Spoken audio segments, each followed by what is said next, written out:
ये एक सर्द और तारीख रात थी। गांव के लोग पहले ही अपने घरों में दबके हुए थे, क्योंकि वो जानते थे कि जंगल की तरफ जाना खतरनाक है। लेकिन नासिर, जो एक निडर और जिद्दी नौजवान था, इन बातों पर यकीन नहीं रखता था। ये सब कहानियां हैं, कुछ भी नहीं होता, नासिर ने खुद से कहा और जंगल के अंदर कदम रख दिया।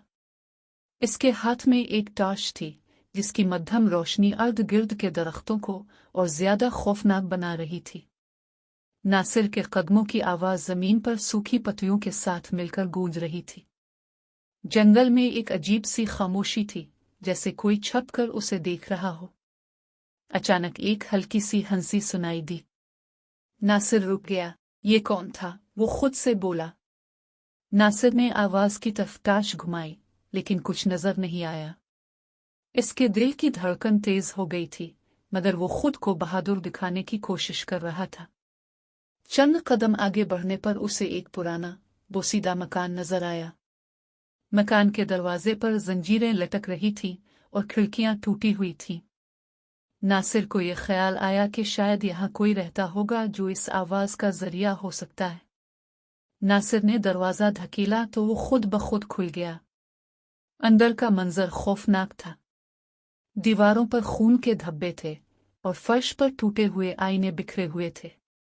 अचानक इसे महसूस हुआ कि कोई इसके पीछे खड़ा है। नासिर ने पलट कर देखा, लेकिन वहां कुछ भी नहीं था।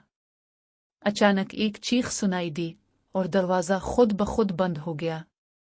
नासिर ने जल्दी से बाहर जाने की कोशिश की, लेकिन दरवाजा जैसे जकड़ा हुआ था। कौन हो तुम? नासिर चीखा।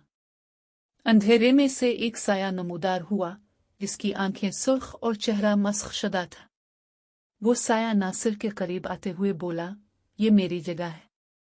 तुम्हें यहां नहीं आना चाहिए था। नासिर के जिस्म पर जैसे सनसनी दौड़ गई। उसने अपनी पूरी ताकत लगाकर दरवाजा खोलने की कोशिश की, लेकिन साया उसके करीब आता गया। आखिरकार एक जोरदार आवाज के साथ दरवाजा खुल गया और नासिर बाहर भाग निकला। जंगल से निकलने के बाद नासिर ने मुड़कर देखा, लेकिन वो मकान गायब था। वो आज तक नहीं समझ पाया कि वो क्या था। लेकिन इस दिन के बाद नासिर ने जंगल की तरफ जाने का सोचा भी नहीं। कहावत सच थी, कुछ जगहें ऐसी होती हैं जहां इंसानों को कदम नहीं रखना चाहिए।